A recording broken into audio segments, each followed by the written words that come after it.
خانہ کعبہ میں معصوم بچے کے ساتھ فرشتہ ریکارڈ۔ بسم اللہ الرحمن الرحیم۔ السلام علیکم پیارے دوستو۔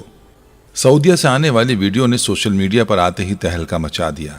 معصوم بچے کے ساتھ کھیلتے ہوئے ایک نوری مخلوق کو دیکھا گیا جو کہ کیمرے میں بھی ریکارڈ ہو گئی اور ویڈیو سوشل میڈیا پر وائرل ہو گئی۔ دوستو، یہ بچہ کون تھا اور کون سی ایسی مخلوق کو اس بچے کے ساتھ کھیلتے ہوئے دیکھا گیا اور اس نوری مخلوق نے اس بچے کے ساتھ ایسا کیا کیا کہ وہ بچہ ہوا میں مچلنے لگا؟ دوستو، اس سے پہلے کہ ہم ویڈیو کا آغاز کریں، آپ سے گزارش ہے کہ اس ویڈیو کو آخر تک ضرور دیکھیے گا، کیونکہ یہ ویڈیو آپ کے سامنے ایک عجیب سا انکشاف کرنے والی ہے۔ اور اگر آپ اس چینل پر نئے ہیں تو سب سے پہلے اسے سبسکرائب کر لیجئے۔ دوستو، آئیے اپنے موضوع کا آغاز کرتے ہیں۔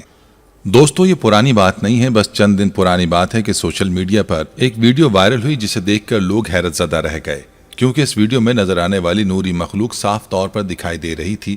لیکن اس ویڈیو کے متعلق جب حقیقت معلوم کرنے کی کوشش کی گئی تو عجیب و غریب قسم کے انکشافات سامنے آنے لگے۔ ان میں سے ایک انکشاف ایسا بھی ہے جو آپ کو حیرت زدہ کر دے گا۔ دوستو، ایک بچہ اپنے والدین کے ساتھ خانہ کعبہ آیا تھا، جس بچے کی عمر صرف 1 سال تھی۔ اس کے والدین کا کہنا تھا کہ یہ بچہ گونگا تھا اور ہر وقت بیمار رہا کرتا تھا۔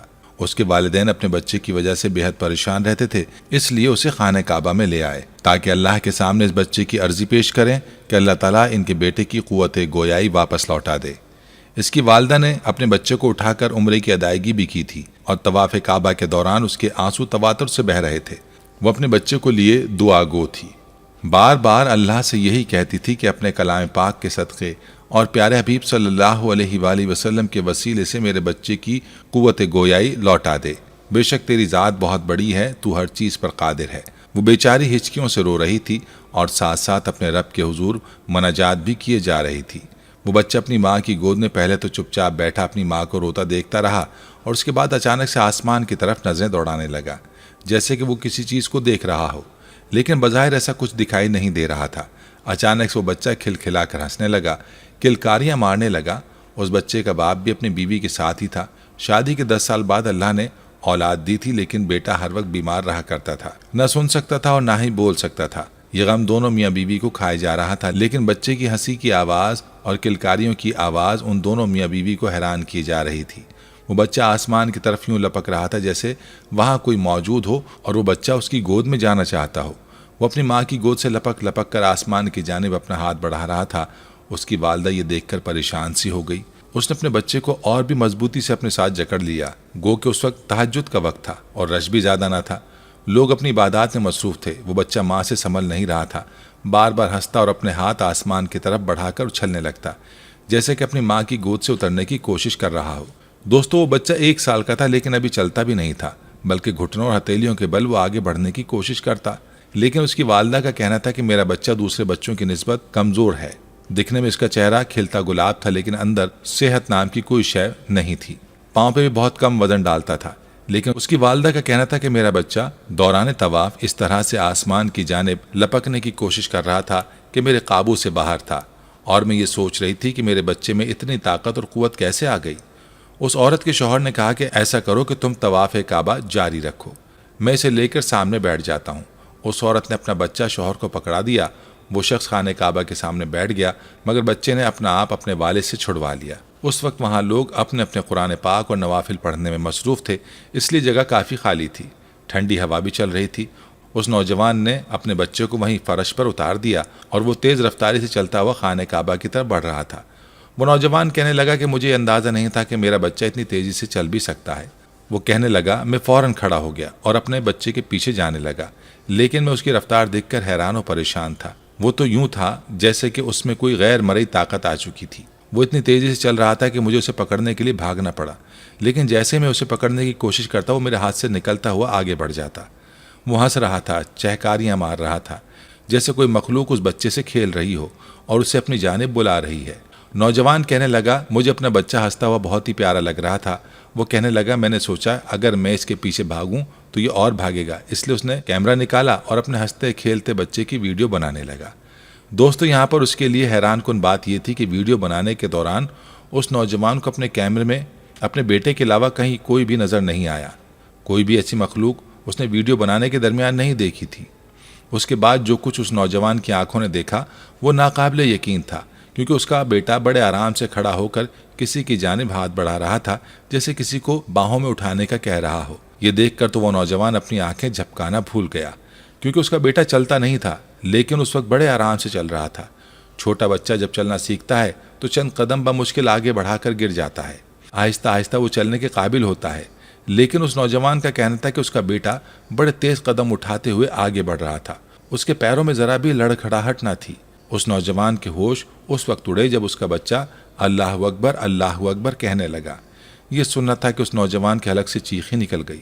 اسے اپنے کانوں پر یقین نہیں آ رہا تھا، اس کا بیٹا جو سننے اور بولنے کی قوت سے محروم تھا وہ کیسے اللہ اکبر کہہ سکتا تھا، اور اتنا چھوٹا بچہ 2 جملے بڑے آرام سے کیسے بول رہا تھا۔ اس نوجوان نے آگے بڑھ کر اپنے بچے کو گود میں بھر لیا۔ اس نوجوان کے آنسو بہنے لگے، اس نے اپنے بچے کو سینے سے لگا لیا، لیکن وہ بچہ بار بار پیچھے پلٹ کر دیکھ رہا تھا۔ ایسا لگتا تھا کہ جیسے اسے کچھ نظر آ رہا ہے، لیکن یہ کون تھا کسی کو علم نہ تھا۔ لیکن وہ نوجوان اپنی خوشی میں ہر چیز کو نظر انداز کر گیا۔ اسے تو اپنے بیٹے کے بولنے کی اتنی خوشی ہوئی کہ وہ بھاگتا ہوا اپنی بیوی کے پاس پہنچا، جو کہ ابھی بھی اپنے رب کے سامنے روتے ہوئے دعائیں کر رہی تھی، مناجات کر رہی تھی، منت کر رہی تھی، ہچکیوں سے سسکیوں سے رو رہی تھی۔ خوشیوں کے مارے اس نوجوان کی آواز بہت ہی مشکل سے نکلی۔ اس نے اپنی بیوی کو پکارا اور کہا، دیکھو ہمارا بچہ بولنے لگا ہے۔ یہ سننا تھا کہ اس کی بیوی بے یقینی سے اپنے شوہر کو دیکھنے لگی، سوچنے لگی ایسا کیسے ممکن ہو سکتا ہے کہ میں یوں ہاتھ اٹھاؤں اور میرا پروردگار میرا دامن بھر دے۔ بے شک اس کی ذات اپنے بندوں کو نوازتی ہے، لیکن اس کی دعا اتنی جلد بھی قبول ہو سکتی ہے؟ اس عورت کو یقین نہیں آ رہا تھا۔ وہ بچہ اب بھی اللہ اکبر کہہ رہا تھا۔ یہ سن کر اس بچے کی ماں نے سب سے پہلے سجدہ شکر ادا کیا اور روتے ہوئے سجدے میں گر گئی، اپنے رب کا شکر ادا کرنے لگی کہ اللہ نے اس کی دعا کو اتنی جلدی قبول کر لیا تھا۔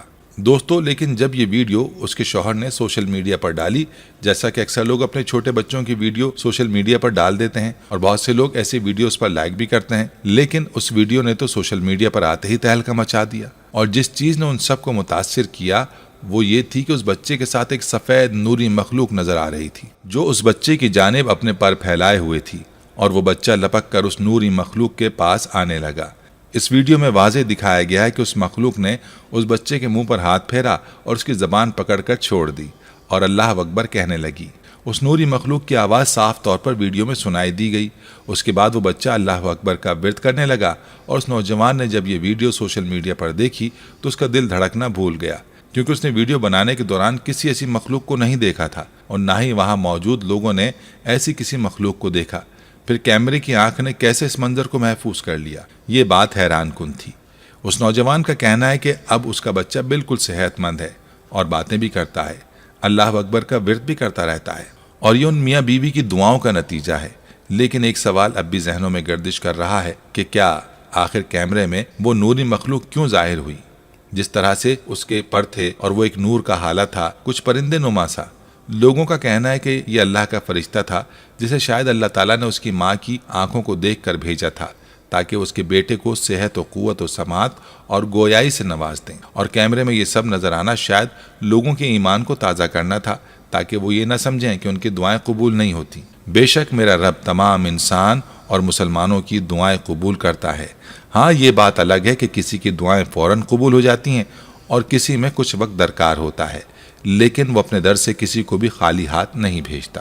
دوستو، اللہ تعالیٰ دعا مانگنے والے کی دعا قبول کرتا ہے، یہ اللہ نے قرآن پاک میں فرمایا ہے، لیکن ہم دیکھتے ہیں کہ ہماری دعائیں قبول کیوں نہیں ہو رہی تو شکوے کرنے لگتے ہیں، اس لیے بھی کہ انسان جلد باز ہے۔ سیانے کہتے ہیں کہ اللہ کے ہاں دیر ہے اندھیر نہیں۔ دعا کرنے کی بھی آداب ہیں اور کچھ شرائط ہیں، میں ان باتوں کی تفصیل میں نہیں جاؤں گا، صرف اتنا عرض کرنا چاہتا ہوں کہ حرام رزق کمانے کھانے والے کی اللہ دعا قبول نہیں کرتا۔ اب ہم اپنے رزق کو دیکھیں کہ کیسے کما رہے ہیں، اس میں کتنا حلال ہے اور کتنا حرام۔ اسی طرح بے یقینی سے کی جانے والی دعا بھی قبول نہیں ہوتی۔ ہماری دعاؤں میں یقین کتنا ہوتا ہے، اس پر آگے ذکر کرتا ہوں۔ اسی طرح اخلاص سے کی جانے والی دعا قبول ہوتی ہے۔ اخلاص ریا کے الٹ کو کہتے ہیں، صرف اللہ سے مانگنا، اللہ کو واحد خیال کرنا وغیرہ۔ دعا کی قبولیت کے لیے گناہوں سے بچنا ضروری ہے، یہ نہیں کہ دعا بھی کرتا رہے اور ساتھ ساتھ گناہ بھی کرتا رہے۔ خاص کر کبیرہ گناہوں سے خود کو بچانا ضروری ہے، مثلا شرک، والدین کی نافرمانی، زنا، حرام کمائی اور جھوٹ وغیرہ۔ دعا ایسی چیزوں کی کرنی چاہیے جو فطرت کے خلاف نہ ہو، قابل عمل ہو، حرام نہ ہو، مثلا کسی کے لیے موت کی دعا وغیرہ۔ اللہ کسی غافل اور لاپرواہ کی دعا قبول نہیں فرماتے، اس لیے دعا پوری توجہ سے، دھیان سے، لگن سے مانگنی چاہیے۔ دعا مانگنے سے پہلے پاکیزہ ہوں، وضو کر لیں، اللہ کی حمد کریں، رسول اکرم صلی اللہ علیہ وآلہ وسلم پر درود پڑھیں، اللہ کی طرف پوری طرح متوجہ ہوں، اللہ سن رہا ہے یہ یقین کریں، اور عاجزی کے ساتھ دل لگا کر دعا کریں، انشاءاللہ دعا ضرور قبول ہوگی۔ دعا دراصل ندا ہے، فریاد ہے، مالک کے سامنے التجا ہے۔ اپنی فانی اور محدود زندگی کی الجھن سے نکلنے کے لیے فریاد کا سلسلہ پیدائش سے ہی شروع ہو جاتا ہے۔ معصوم اور بے شعور بچہ فریاد اور پکار سے زندگی کے سفر کا آغاز کرتا ہے، اور اس کے عمل کے بعد یہ عمل جاری رہتا ہے۔ انسان فریاد کرتا ہی رہتا ہے کسی نہ کسی مشکل سے نجات کے لیے۔ بیمار آدمی جب اللہ کو پکارتا ہے تو اپنی بیماری سے نجات چاہتا ہے، وہ صرف علاج چاہتا ہے، شفا چاہتا ہے۔ غریب کی دعا غریبی سے نجات کے لیے ہے۔ محبت کرنے والے اللہ سے محبوب کا قرب مانگتے ہیں۔ غرض یہ کہ ہر انسان ایک الگ خواہش لے کر اللہ کو پکارتا ہے۔ اگر گوش باطن سے سنا جائے تو یہ کائنات ایک مجسم فریاد کی صورت میں نظر آئے گی۔ دعا کا شعور فطری طور پر بخشا گیا ہے، یہ شعور زندگی میں موجود ہے۔ بچہ بیمار ہو جائے تو ماں کو آداب دعا خود بخود آ جاتے ہیں۔ مثلاً دوران سفر کار، بس، جہاز وغیرہ خطرے میں ہو تو مسافروں کو دعا سکھانے کی ضرورت نہیں پڑتی۔ دعا ان کے دل سے نکلتی ہے، بلکہ ان کی آنکھوں سے آنسو بن کر ٹپکتی ہے۔ دعا کی سب سے بڑی خوبی یہ ہے کہ جہاں دعا مانگنے والا ہے وہیں دعا منظور کرنے والا بھی ہے۔ اگر آپ بآواز دعا مانگیں تو وہ دور سے سنتا ہے، اگر آپ دل میں مانگیں تو وہ وہیں موجود ہوتا ہے۔ دعا الفاظ کی محتاج بھی ہے اور الفاظ سے بے نیاز بھی۔ ہاتھ اٹھانا بھی دعا ہے، ملتجی نگاہ کا اٹھنا بھی دعا ہے۔ اللہ کریم کے پاس مکمل اختیار ہے، چاہے تو گناہ گار کی دعا منظور فرما لے، نہ چاہے تو پیغمبر کی دعا بھی منظور نہ فرمائے۔ دعا آخر سوال ہی تو ہے، ماننے والا مانے یا نہ مانے اس پر زور نہیں۔ اللہ کو کوئی مجبور نہیں کر سکتا کہ اس کی دعا لازمی قبول ہو۔ بس اللہ پاک سے دعا ہے کہ اللہ تعالی ہمارے ایمانوں کو پختہ کرے اور ہماری جائز دعاؤں کو قبول فرمائے، آمین۔ ناظرین، یہ تھی ہماری آج کی ویڈیو۔ ہم امید کرتے ہیں کہ آپ کو ہماری آج کی یہ ویڈیو ضرور پسند آئی ہوگی۔ اگر آپ کو ہماری آج کی یہ ویڈیو پسند آئی ہے تو آپ سے گزارش کرتے ہیں کہ آپ ہمارے چینل کو ضرور سبسکرائب کر لیں اور ساتھ ہی لگے بیل کے بٹن کو بھی پریس کر لیں، تاکہ آپ کے پاس ہماری آنے والی مزید معلوماتی ویڈیوز کا نوٹیفیکیشن بر وقت ملتا رہے۔ سبسکرائب کے ساتھ ساتھ ہماری ویڈیوز کو لائک بھی کریں اور اپنی قیمتی رائے کا اظہار کمنٹس میں ضرور کریں۔ کمنٹس میں آپ اپنے سوالات بھی ہم تک پہنچا سکتے ہیں۔ اللہ تعالیٰ آپ کو اپنے حفظ و امان میں رکھے، آمین۔